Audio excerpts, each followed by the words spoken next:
Today on episode number 480 of the Teaching in Higher Ed podcast, Teaching Philosophy Outside with Ryan Johnson.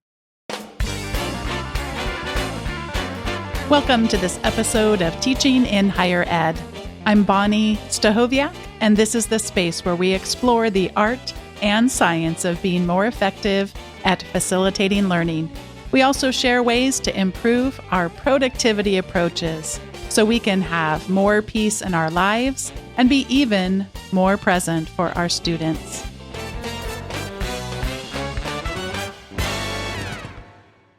I am so pleased to be welcoming today's guest to the podcast.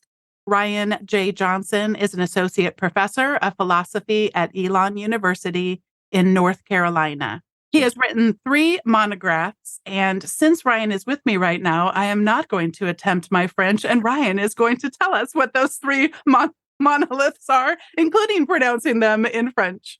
Sure. The first one is the Deleuze-Lucretius encounter, then Deleuze a Stoic, and the more recent co-written one with Pico, Mandel, and Gray is the phenomenology of Black Spirit. Thank you for doing that. I could have handled phenomenology. I appreciate you sharing all 3 of those titles with us. Additionally, Ryan is the co-editor of Niche and Epicurus, Contemporary Encounters with Ancient Metaphysics, and The Movement of Nothingness. His current book project is on the radical abolitionist John Brown. Ryan's teaching is an experiment in improvisation and, as you'll hear a lot about in this episode, occurs almost exclusively outside. And Ryan, tell us about 3 things that you love that we can learn more about if we read your bio. I love John Coltrane. I love jazz. I love trains and walking with my wife in cities. Oh, wonderful. I was embarrassed because I emailed you at some point, and I was emailing you, as I often do, early in the morning or late at night. And I thought that I spelled Coltrane, Coltrain. And I thought, oh my gosh, that's so embarrassing. I'm going to go back and apologize and be saying, it was late. But I went back and I had spelled it correctly. So no need to apologize. But now I've told the world about even just thinking that I might have misspelled it. Well, I am excited to have you take us back in time. Although this is not the most cheerful time for most of us in our lives, but take us back to the fall of 2020 when you were required to return to teaching in person, and talk a bit about how you approached that experience.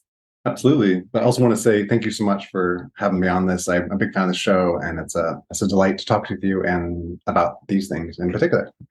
So after the world shut down in spring of 2020, most people stayed online, but I was required to go on campus, and seeking to cultivate the kind of engaged educational experience that I and Elon has prided herself on. I tried to find ways to do it safely. And as being in the American South means you can be outside almost the whole year, I started to notice around campus these large wedding tents, asked about them, and then started to experiment with them. And as I did that, I started to notice all these things about campus that I didn't, or that one does not, as one moves through rather than sits in and resonates with, especially the sounds. What are the dominant sounds on campus? What are the kind of patterns of which people move? What are the movement of the trees versus the light versus the animals versus people? And sort of tuning to the ways in which the campus was alive, and started to see those for the possible, for their educational potential. You're reminding me a bit about the Mary Oliver poem, Instructions for Living a Life. Pay attention, be astonished, tell about it. You've kind of gone through all of that, and now you're telling about it. I know you talk a lot about this in your writing and at Elon, but it's so fun to get to have this conversation. So you're telling us a little bit about how you were paying attention in some different ways. What did you notice about how students were paying attention in some different ways? A bunch of things. I'll say 2 in particular. The first thing I noticed was there's distractions. And I initially thought in that transition from inside to outside that these were bad. And of course, there will always be bad distractions. They usually have to do with cars. I also am not a fan of cars. But I then noticed how certain kinds of what seemed distractions actually were ways of bringing together.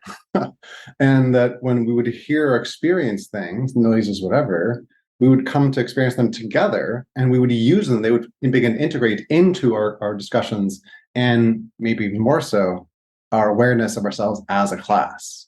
And that gets into something later on, that the publicness of the class.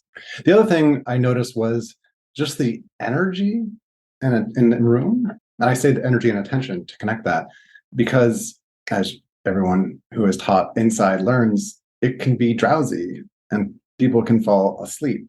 And no one fell asleep and no one looked drowsy. And I started to suspect it had a lot to do with the way in which the sounds, the light, the air, it invigorated our conversation. And then that kind of energy brought a different kind of attention.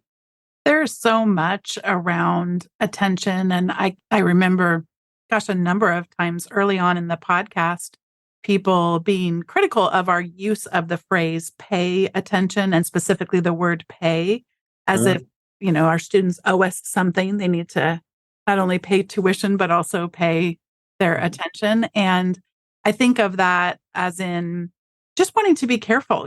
To what extent do I need to try to live in someone else's world and try to control them? And I certainly have evolved considerably over the almost 20 years I've been teaching in a higher education context. I feel freed from that in a really healthy way. I'm grateful for that transition in my own approach. Did you ever have that where you felt this, or maybe you still do today, just this pay attention to this is really, really important. And sometimes it comes from really good places. It's not necessarily you talk about bad distractions versus good distractions. And so I'm attempting to not say bad pay attention to me versus good, because part of why we got into what we do is because we care about these things so deeply. And we think that they're important in our lives and in the world.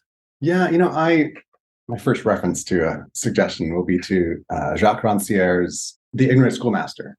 And there's this 19th century French pedagogue who had this radical principle that all intelligences are equal and takes that as the basics. And I take that very seriously. And I'm not really actually concerned in evaluating and ranking intelligence at all. And if you are, I'm a little suspicious of that, right? And so his idea of the relationship between the teacher and a student is not intelligence to intelligence, the banking model, but instead will to will. So what a teacher ideally does is foment, increase, and intensify another's will, not of a certain thing, but just at something. And so often what I simply do is structure a classroom by ways of intensifying one's will to learn. I often try to think that these kind of things are what we should focus on a bit, but I kind of structure my classrooms in a way that allow this to be flexible. So that if I say, let's read this book, the ways in which one read it or the things that one takes from it, I want to take those from the students. So then if I have a variety of these intensified attentions, and I would love etymology, so that intensity and attention is important there. My role then is to be kind of like a conductor and harmonize these attentions and these intensities so that we can collectively create some kind of educational experience. Oh my goodness. I don't even know where to begin, but let's start with tell me more about the etymologies of intensity and intention. Yeah, I should check real quickly to make sure this is true. But attention is tenere. So means at, and ten means to hold. And intensity, I think it's the same thing at int. So it's holding. Tenere is in. Tenere is to hold. And in is, which in. And so they're both kinds of holdings. Right? They're both kind of holdings either at or within. And so those sense of being holding something together, of being beholden, of all those kind of things, I think are involved with, or as soon as you start going into these etymologies, and it's just an easy one with intensity and attention. A book that I really enjoyed reading on this topic was James Lang's Distraction or Distracted. Now I have to go look it up. Sorry, James Lang. I'll put it in the show notes. I'm sorry I failed him. At any rate, he really gets us to not think about as if it were ever possible to get rid of all distractions. And especially as if it were possible to get rid of all distractions through a method of compliance or some form of punishment or restriction, that kind of thing. And I think that his approach, and you just really spoke about this, is, and I'd like to have you share even more, but rather than think that we could even ourselves remove all distractions from our own lives, why would we expect that from other human beings when that's, I mean, do you know anyone who's No. able to do that? But also what I love about your analogy of being a conductor and harmonizing, it brings in not just the diversity, it's mosaic of course, I'm mixing metaphors here because that's so much fun, but just beauty of the kinds of people that we get to work with in teaching and learning. But also, you think about most good music, it's not all the same volume the whole time. So the ways in which a good conductor would, it's rather than thinking, I need to have all of the attention all of the time, you talked about holding things. And I believe at some point you also talked about pointing at things. Did I get that phrase correct? Yeah, for sure. Absolutely. Yeah. I was thinking about rather than mosaic, keep it in musical medleys or something like that, right? Yeah. Um, yeah. So just, I guess the first thing is, well, what kind of experience is it to be completely free of distraction or as much as possible? Prison, a solitary confinement, right? Or, and this is an interesting way to think it, monastic life, right? So there's interesting two versions of that same kind of thing. But of course, if we're preparing students to live well, which is maybe one thing that philosophy is always trying to do, education is always trying to do, then there's artificial constraints by removing distractions, as if when you're in the world and you have a job and you're a parent or you're a partner, as if you're just bombarded with distractions. So what are we doing there if we're trying to get rid of distractions? And this is one of the things I really learned about going outside was that distinction we mentioned earlier between good and bad distractions. And so if you think about attention in an environment where distractions are gone, like inside a classroom, because classrooms are meant to be cutting off those distractions in a way, right? I'm always struck by what my former colleague and my great teaching inspiration, Anthony Weston, said is, it's so funny that we do philosophy or teach philosophy, which is supposed to be about the world, by literally closing the door on the world in the classroom. And so, in some fun way, I want to throw that door open and go outside and engage the world in all its diversity, all its madness, and all its life. And so when I'm outside, I used to be annoyed, or I started to be annoyed a bit by like paying attention or distractions here or there, but I started to have these good and bad distractions. So what do I mean by that? A good distraction is one that can help us come back together, can allow our attention or our stamina to have a release to return. So example, when you're having an intense conversation, like in a philosophy class, and a lot of my classes are about race, so they're multiply intense. Sometimes not sometimes, all the time, their mind just wanders, right? And when you're in a room, what happens, I think, is that your wandering gets stuck. Then it gets bouncing off the room, to really extend this metaphor a bit. And then you never come back to the kind of intensity that you might come into a classroom. Because I take it as a presumption that students want to learn. I take it as a presumption that everyone wants to learn. And so what happens in a classroom, I think, is that attention just drifts you from that initial impulse. But when you're outside, you have these soft fascinations, maybe like a squirrel running away, or a bird flying, or leaves rustling. You might need some kind of distraction for a while. You might need a little break, and your attention can just follow. I've seen students do this. Follow that bird for a few seconds, and it exhausts itself.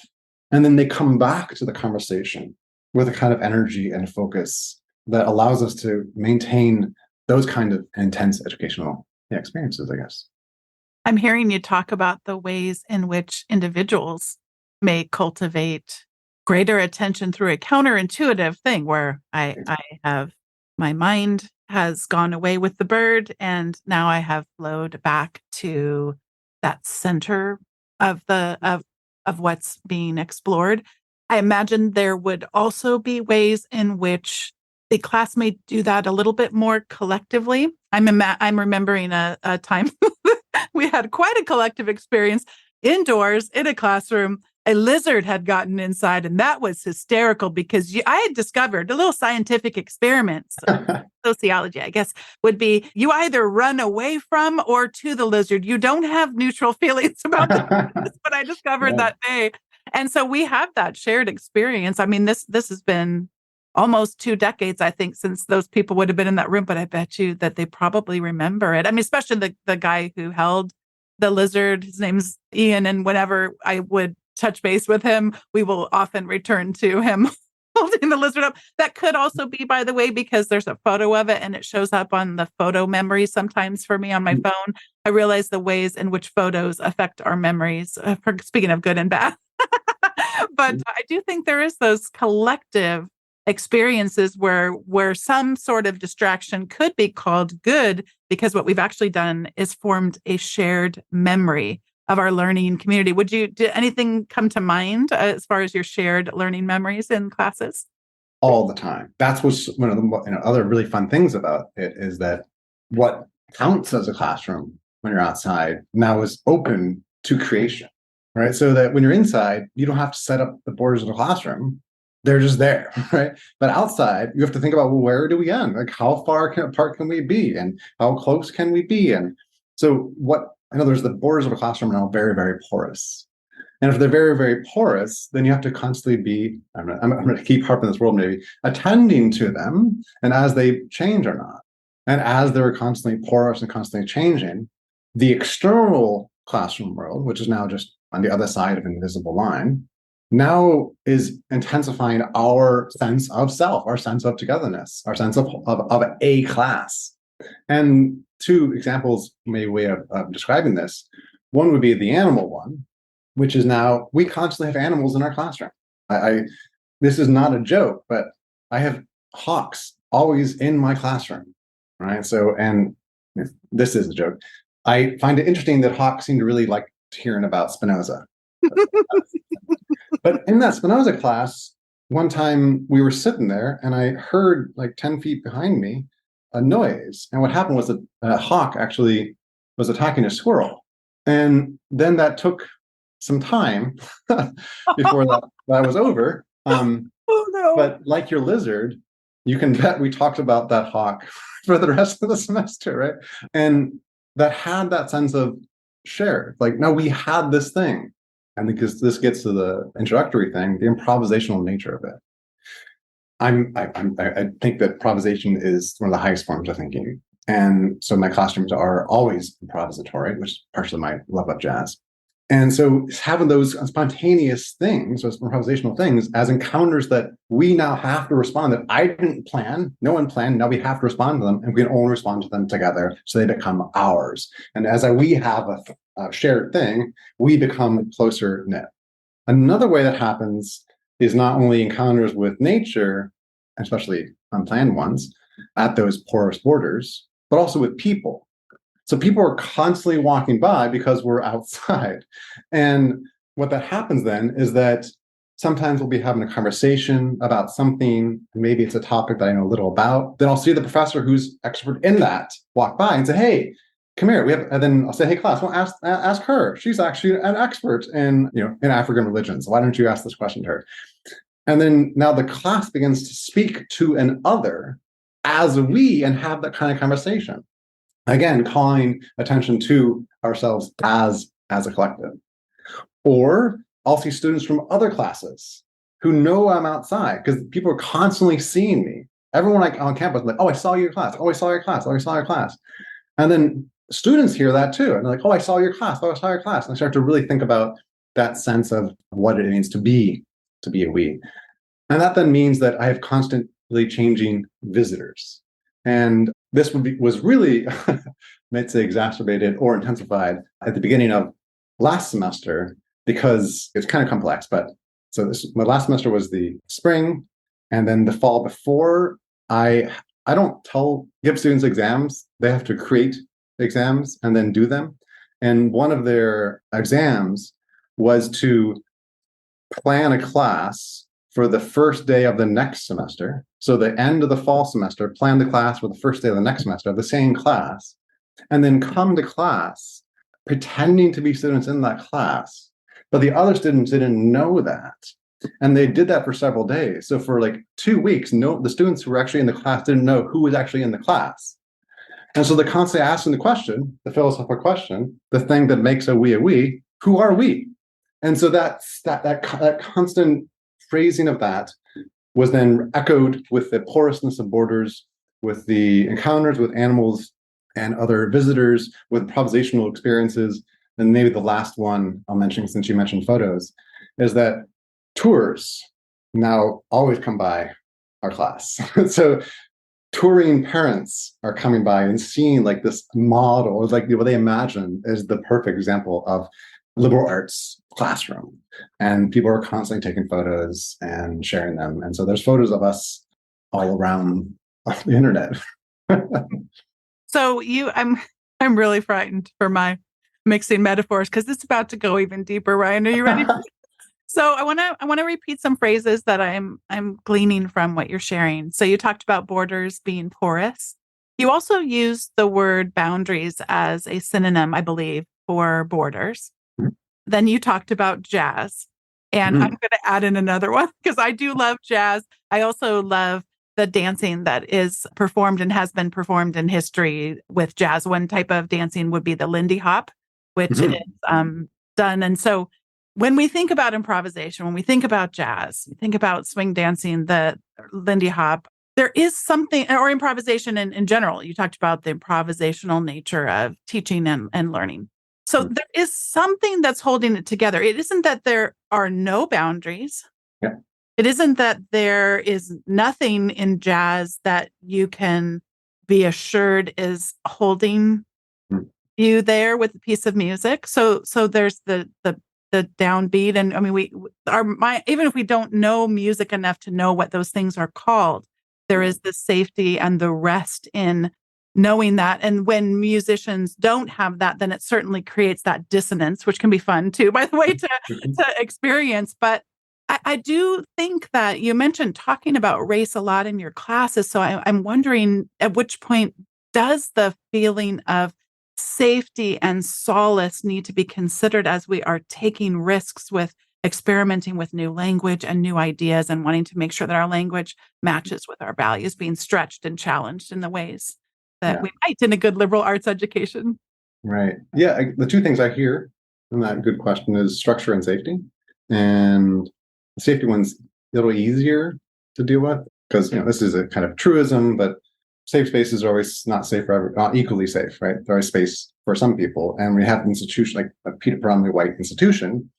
The safety is those who are predominant, right? So safe spaces are not what I'm after. The cliche, and I think it works, but it's cliche. It is I cultivate not safe spaces, but brave spaces, right? Spaces where you can screw up, where you can say the wrong thing and have a generous hearing.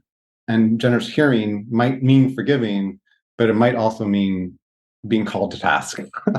And weighing that in a predominantly white institution, especially as a white man myself, is a very complicated thing. It's totally possible and needs to be done if you actually believe it's true. And people who think that that's not possible just don't believe it and don't care enough. So I care, and I've been doing that for many, many years. Especially when I moved to the South. I'm from the north of the U.S. and I moved to the South.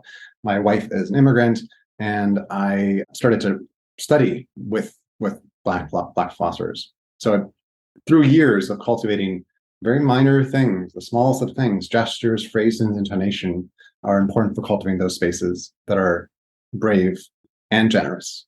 And the way to do that, I think, the best way to do that is just you cultivate intimacies. So from day one, we're thinking about the nature of relationships. We're getting people, students, I hate to use an economic metaphor, but invested in each other, and to make those relationships tighter and more trusting. And as that trust and as that intimacy occurs, that's when those kind of risks, that's when those kind of feelings of safety or safe enough to take the risk and to hear hard truths or hear things that may be uncomfortable for them begin to really occur. So yes, that's the first thing. And what's interesting about the outside nature of that is that there's a kind of seeming informality, this gets into the structure question, a kind of seeming openness, or not even seeming, literal openness, right? Because now the boundaries or borders are the horizon. So that nature, I think students have said, make them feel far more comfortable discussing these kind of things. So rather than the intensity of like fluorescent lights in a brick or cement classroom, talking these things in places that are just naturally, just make us feel better and rejuvenating and more comfortable are far better for that. So having tough conversations, cultivating brave spaces, I found to be far better outside. The second question about the structure and not the lack of structure, I think the only thing I would add here, because you said it really well, is the way in which improvisation can be structured. In fact, improvisation must be structured in some way.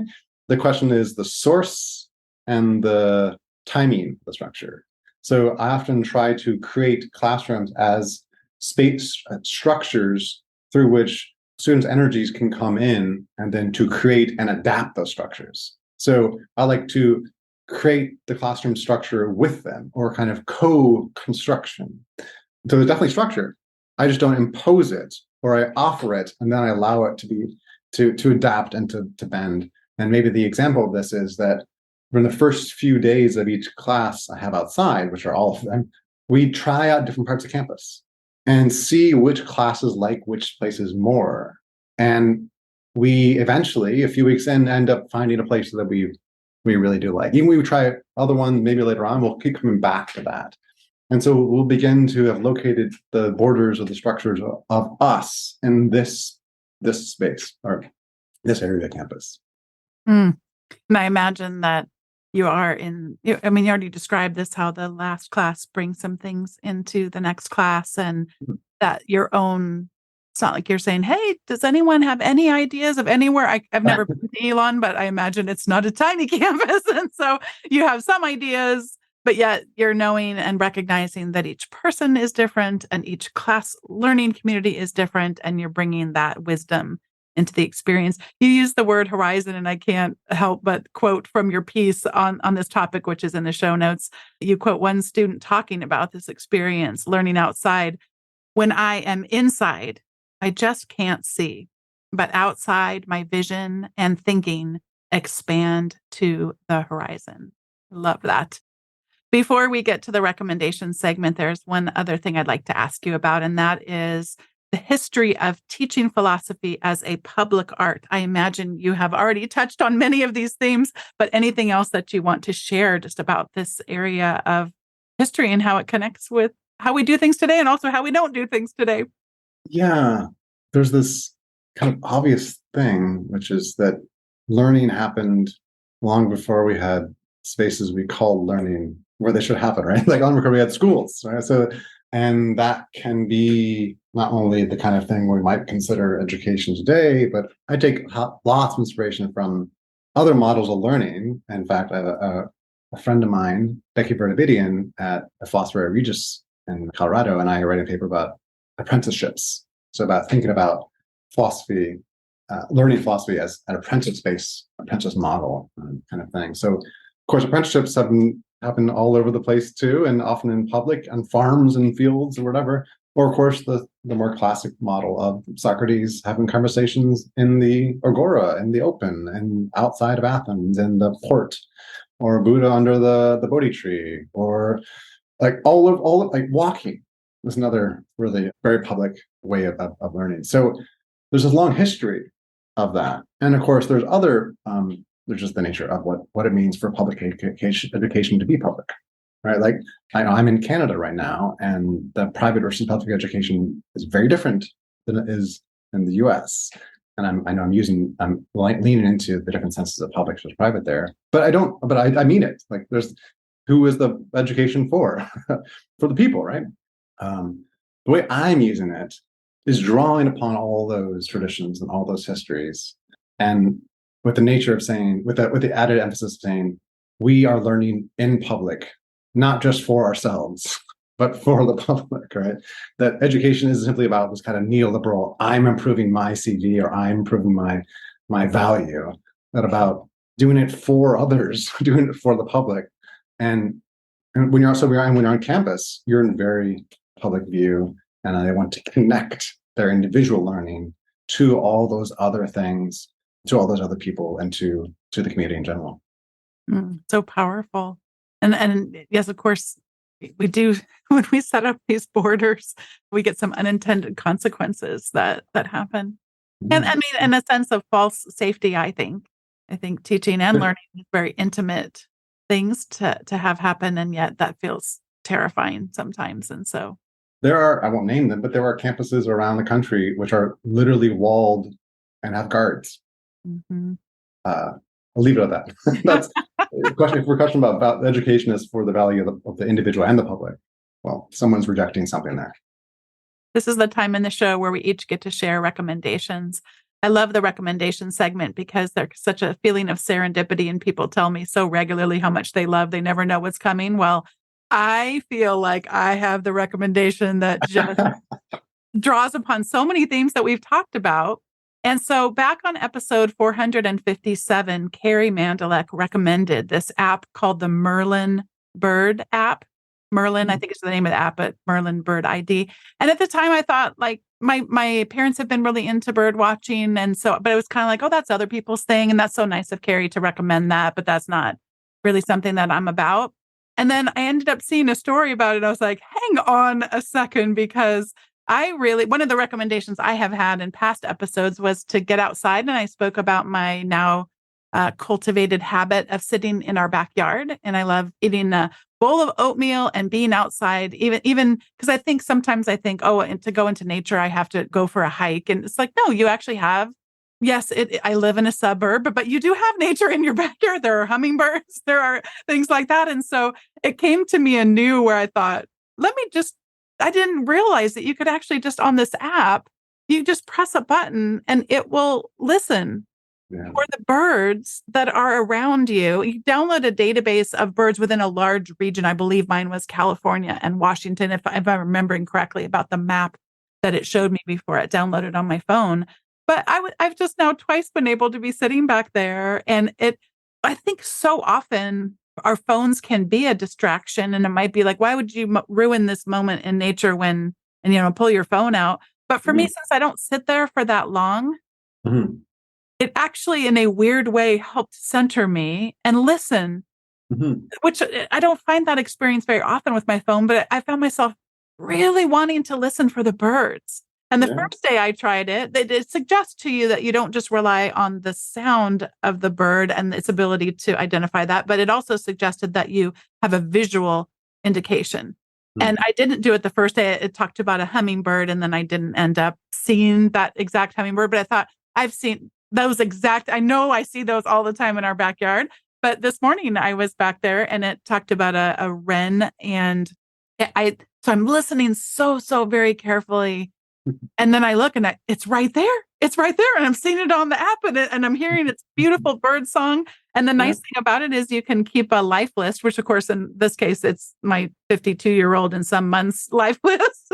There are now 3 birds on them as of today. But I do appreciate that just ability to sort of travel some different places, even if it's just, traveling we live somewhat near the beach, go down to the beach, and what are the different birds that I might be able to collect their songs and their images in this app. And it just, so I love being able to go back and revisit other people's recommendations, and then just to be able to see them anew with my own context and my own challenges of really wanting to attend to life in more ways of full presence. And it really did just help me have that full presence. And I'm so intrigued by it's the Cornell Ornithology Research Lab.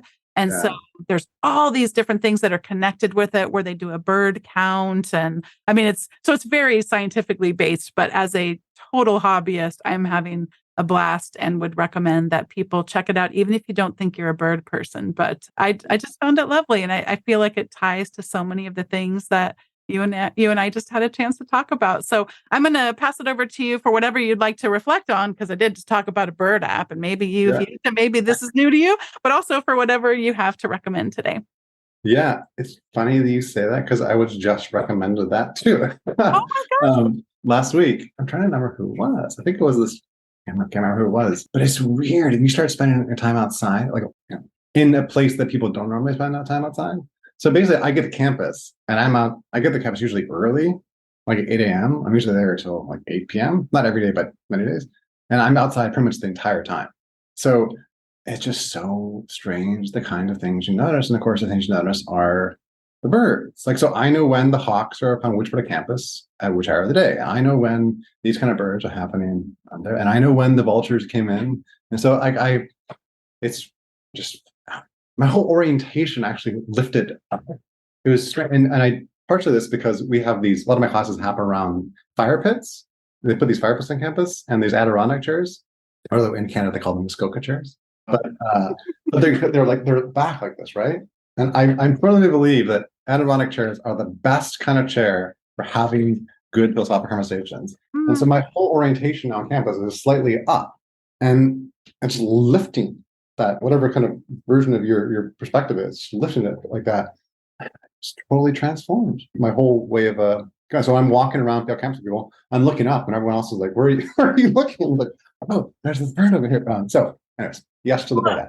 You just helped me name why I like it so much, because I have been so enjoying sitting in the backyard. That is a really peaceful tradition that I find. But yeah, I'd hear birds chirping, but that's where it would end. I didn't know what kind of bird it was. So now it just opens up a whole universe for paying attention at a far more precise level. And I suspect, Ryan, that I will begin to notice patterns like you just described, that and then it'll be fun too to try different places and different times of the day and that kind of thing. Yeah, thank you for that, helping me name that, why it was so. It really, I think, is going to help me notice things more and be more present in a new way. And so, technology so rarely does that for me. So I mean, actually, that's a totally not. Technology often distracts me, is what I would like to say. It does help me notice a lot of things, sometimes too many things. Right. Yeah. There can be bad distraction. I guess on that note, there's no technology in my classes outside. So it's books, paper, and pencils, and person. That's it. And it's very funny near the end of the semester when the students are starting to create their exams, and they will bring out their phone. They're like, this feels weird. They feel bad. Like there's habit, and they appreciate it. They love the rule, even if it's hard to. And technology can be good, can be bad. Is that a rule that you instill, or is that something that you invite them to instill together? That's something that you do come in and so there's a couple ones that I just set up that I set up that on. The other ones are about how you orient your body. Actually, for like really simple one is when you talk, don't just look at me. Students often just look at the teacher, and I'll do it in such a way that I'll actually like hide behind a chair so they can't look at me. But things like that. I was going to offer 3 just little suggestions or recommendations. The first one is, since we talked about Coltrane, and since my next book is structured like a Coltrane album, and he's a North Carolina person. Love Supreme is one of the best albums of all time, and particularly interesting is the new version of it, which has there's only 2 known live recordings of them. There's one they know about from '65 in France. But then in 2008, someone found in this guy's basement recordings of the Seattle version of it. And on the comprehensive, or whatever they call it, the complete version of it, they have that. And it is crazy and amazing. And speaking of improvisation, some of the people that he played with, the band is usually 4 people. There are other people with this band. They didn't know the music. So then they were playing it as they're going along. And it's wild. Yeah. So that Seattle performance of the Love Supreme. The other one, it was going to be, there's a movie that came out last year, 2 years ago, called 3 Minutes a Lengthening. And what it was is, I think this man in Texas, or somebody in Texas, somewhere in the US, found these 16 millimeter film recordings, spools, in their basement, and couldn't really discern what they were. Looked like from the 40s, somewhere in Europe. And then they shared them with the Holocaust Museum in DC, and they put them on their website. And then they started to figure out, people started to talk about, see it and watch it and say, oh, they identify people in it. And what it ended up being was like about 3 minutes of color, a film of a small town in Poland the year before the Nazis came in and destroyed it. And what they then do is they kind of see like a detective activity where they try to identify where it is, who the different people are, what happened to them after the war, and so it's this beautiful archival forensic hunt for these days. And it goes from taking a 3-minute film into a full feature length. And the last one is one I actually haven't read yet, but talking about improvisational things, I rarely teach books I've read. I learn with them. I read with them. I model the learning rather than the knowing. And so I'm about to have a class, of course, outside, and it's going to be only on Black music. And I'm beginning with Angela Davis, the great philosopher Angela Davis, her book, Blues, Legacies, and Black Feminism, Gertrude Ma Rainey, Bessie Smith, and Billie Holiday. That'll be the opening text for that. And in that class, speaking about attention, we're going to have listening sessions in the middle of class in between our intense conversations. And so Elon just bought for me an outdoor speaker so that we can now listen to music outside, because of course, listening to outside and listening inside are very different experiences. Oh, wow. I was right as you were describing it, I thought, I hope there's a soundtrack for this one.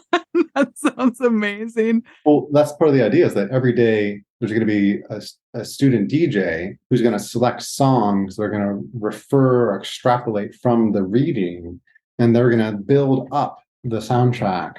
And the final exam, I hope, will be some kind of listening party, where we go through and listen to all the songs, and then this is the kind of call to attention of who we are, who we become, and then see, let's move through our actual song history and try to define ourselves. That sounds incredibly powerful. I am so grateful to be in touch with you, Ryan. I hope this is just the first conversation of many, because I feel like I kept having to sit here and discipline myself and say, don't ask him about it. Don't ask him about it. But what a wonderful first conversation with you that I hope becomes one of many. You have so much to give, and fun to also bring the discipline of philosophy. I've done a lot of episodes with STEM in the titles and lots of episodes with other disciplines. And it's fun to have, not that I haven't had philosophers, but just to have that in a title and to be thinking about it in a way that is, of course, very relevant for your discipline, but also really for everyone. Because as you said, this is kind of how so much of this all began. So what a joy to know you, and for all that you brought to the conversation today. Thank you for your generosity. Oh, it's totally my pleasure. It's a delight to talk to you in your fabulous podcast. And I would welcome anyone who hears this, who wants to talk, to really reach out. Love talking and teaching. Yes. And I will say, Ryan shared a story before we began recording about meeting his co-author in a conference. And he really actually has lots of evidence to what he just said being very true about him as a scholar, in terms of your curiosity and humility to want to collaborate with others. What a fun thing that is. Thank you so much. Thanks once again to Ryan Johnson for joining me for today's episode about teaching philosophy outside. Thanks to each of you for listening. Today's episode was produced by me, Bonnie Stahoviak. It was edited by the ever-talented Andrew Kroger. Podcast production support was provided by the amazing Sierra Smith. If you've been listening for a while and haven't subscribed to the weekly update, you can receive the show notes from the most recent episode, along with other things that don't show up, such as quotable words, related episodes, specifically curated by me for that episode, and some other goodies. So head on over to teachinginhighered.com/subscribe. And thanks so much for being a part of the teaching and learning community. See you next time.